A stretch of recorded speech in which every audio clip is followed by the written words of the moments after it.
O Brasil, nessa pauta ambiental, de novo, falta essa visão estratégica, né? Porque nós não temos metas, né? Por exemplo, nós poderíamos ter de replantar florestas em terra degradada, embargo automático de terra desmagada, combater o garimpo ilegal. Precisava ter metas concretas e nós não temos isso. Você mostra... tem, né?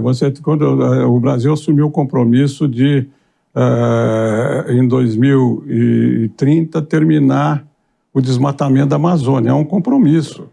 Nós assumimos um compromisso para reduzir o metano que sai da pecuária.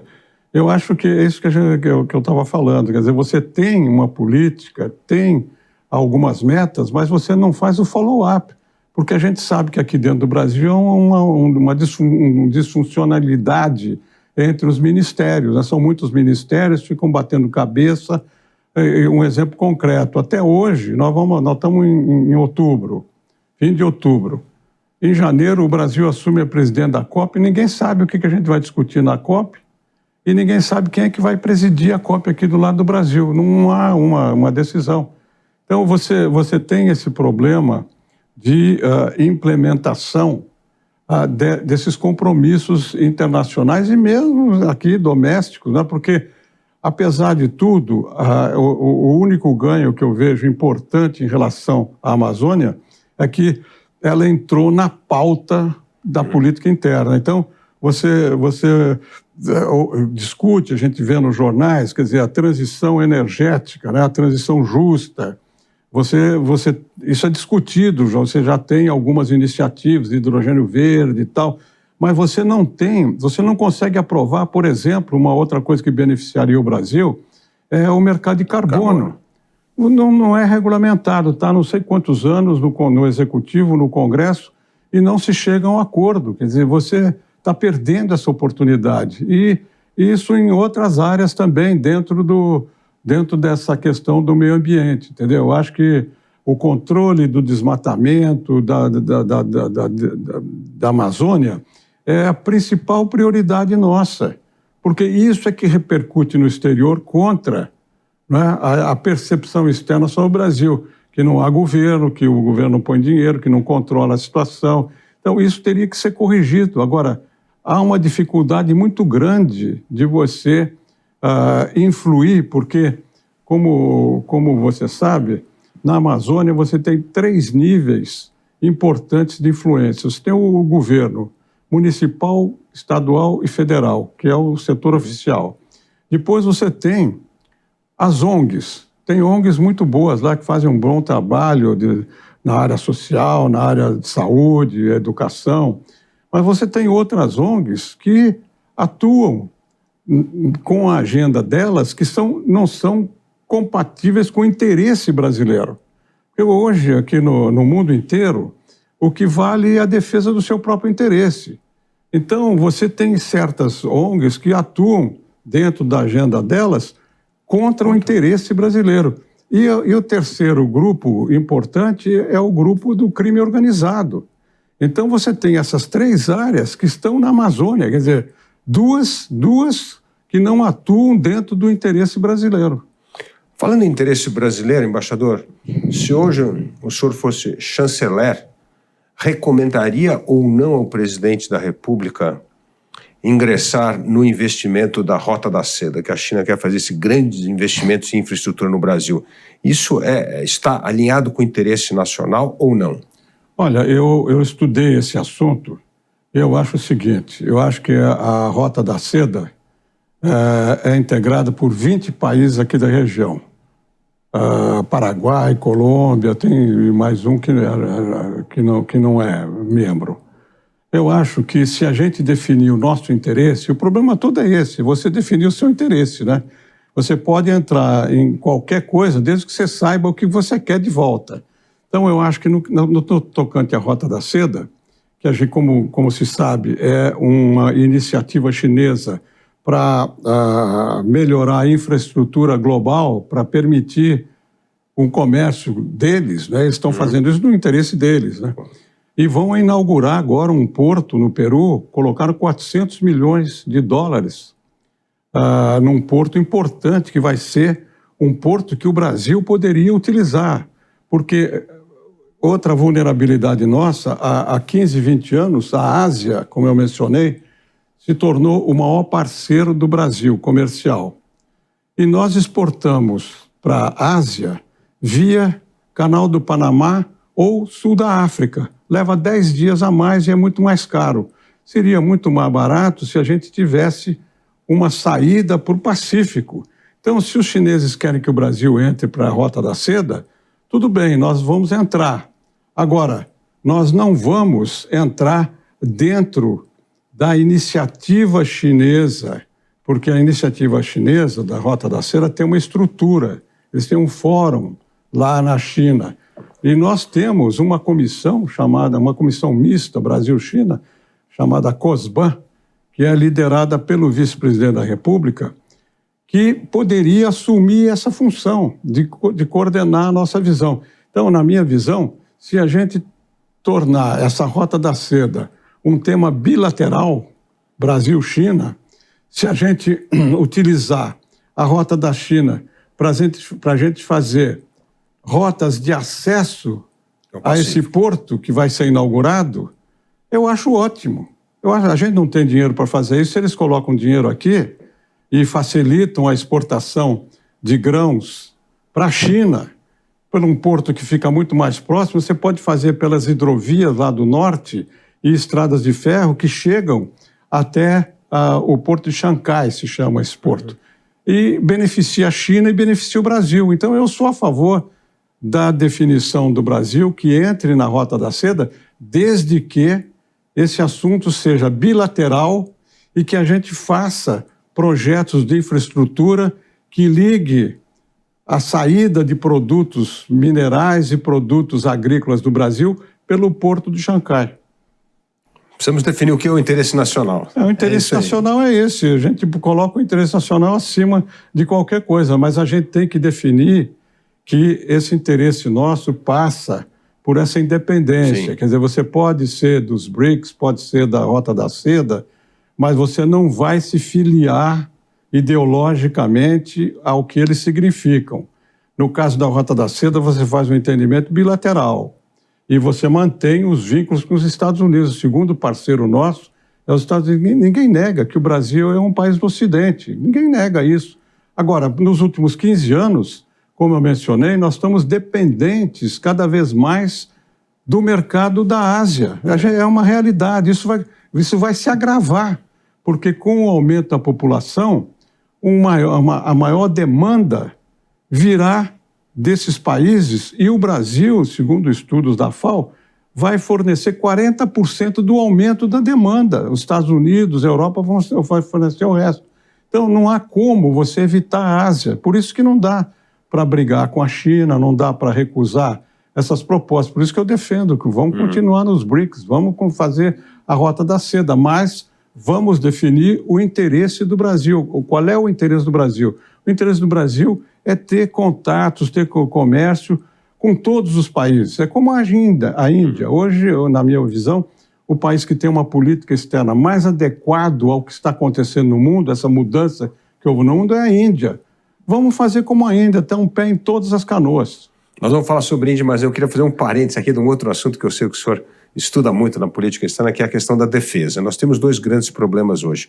O primeiro é o crime organizado, cada vez crescendo mais, como o senhor bem mencionou aqui, mas não só agindo na região norte, mas em todas as outras. Somos hoje o maior exportador de cocaína do mundo, um absurdo total, e o crime organizado controla essa violência gigantesca na cidade. Primeiro, o que nós temos de fazer como política estratégica de interesse nacional de defesa? Uma das coisas que os militares sempre reivindicam é que nós tenhamos, no mínimo, 2% do orçamento nacional voltado à defesa. Como o senhor vê a questão da defesa brasileira? Como o senhor bem disse, parte do território na Amazônia hoje já não é mais controlado pelo próprio país. Como o senhor vê essa questão da defesa? Você sabe que tem 40 mil soldados, né, das Forças Armadas na Amazônia, sem acontecer nada. Eu vejo a defesa como a política externa. São duas áreas relegadas a um segundo plano. Ninguém discute a defesa, ninguém discute política externa aqui no Brasil. Eu, inclusive, da parte de política externa, eu até quando me pedem para falar sobre política externa, eu não falo sobre política externa, eu falo sobre o lugar do Brasil no mundo. Aí as pessoas entendem, né? Porque se trata disso, qual é o lugar do Brasil no mundo. No caso da defesa é a mesma coisa. Quer dizer, você tem dois aspectos principais da defesa, né? A defesa interna e a defesa externa. Quer dizer, um país com 10 vizinhos, com fronteiras porosas, né? Com o tráfico de drogas, tráfico de armas, tudo que a gente sabe, né? Na fronteira norte do Brasil, no sul, aqui no Paraguai. Nós não estamos preparados para a defesa da soberania nacional. Por quê? Porque não há recursos para você ter uma base industrial de defesa que crie, né, os equipamentos que a gente possa dispor. O equipamento militar é muito caro. Você comprar avião, comprar navio, navio de guerra, né, de corvetas e tal. Nós estamos começando a fazer aqui. Nós estamos começando a fazer um submarino nuclear que já devia ter acabado há 5, 10 anos, agora prorrogaram para 2030 e não sei quanto, 35 para acabar. Quer dizer, então, a defesa, como a política externa, ela não é prioritária. Nem a defesa interna, nem a defesa externa. Agora nós estamos vendo o crescente problema da necessidade de defesa interna por causa do crime organizado.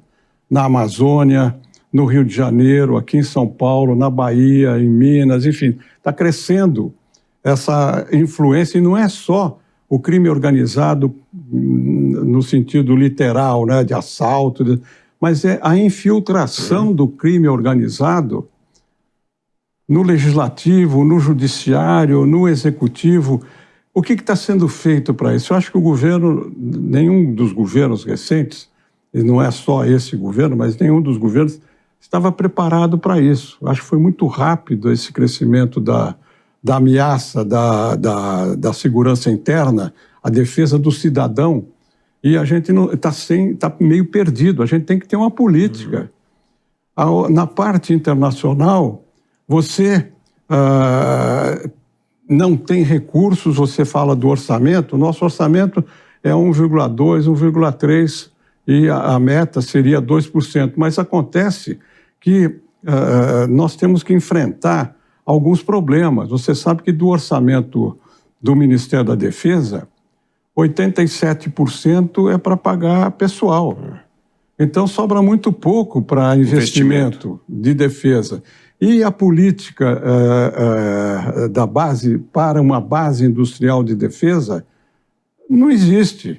Você vê o caso da Vibraz, até hoje ele não se resolveu, não se sabe, até há 2 anos o governo assumiu com esse problema, há 2 anos não se consegue resolver. A Vibraz, que é como a Embraer, é uma empresa de ponta na área justamente de tecnologia, de mísseis, e uma empresa conhecida e tal, que nós temos todo o interesse em preservar.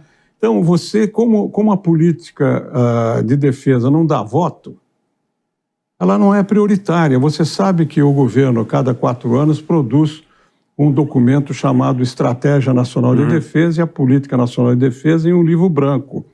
Você sabe que o projeto que foi mandado pelo governo anterior, até hoje não foi aprovado no Congresso. E o governo, agora atual, está atualizando esse que não foi aprovado. E está na Casa Civil já há algum tempo, que vai ser mandado para o Congresso. Quando acabar esse governo, é que eles vão mandar para o Congresso. Aí vem o outro, vai modificar.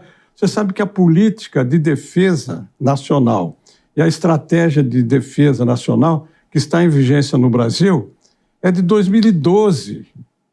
Entendeu? Porque os governos não atualizaram, não aprovaram, o Congresso não aprovou.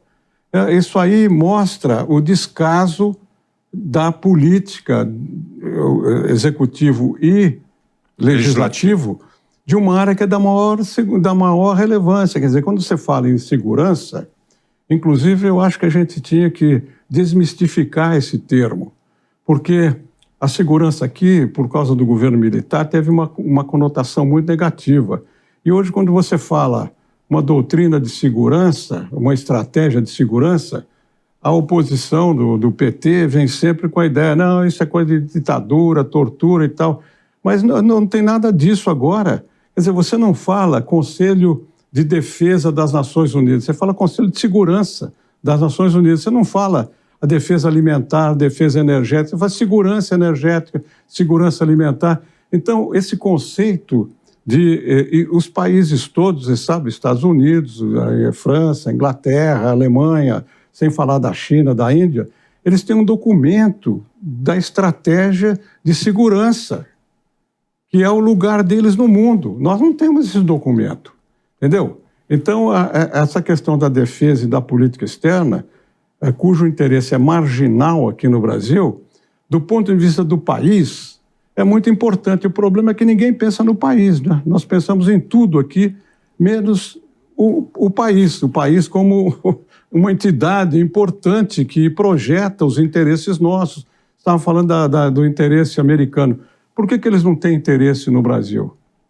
Porque o Brasil é o que a gente sabe, não desperta o interesse, entendeu? Por causa dos problemas que a gente mencionou. Então, isso tinha que ser revisto, né, de alguma maneira.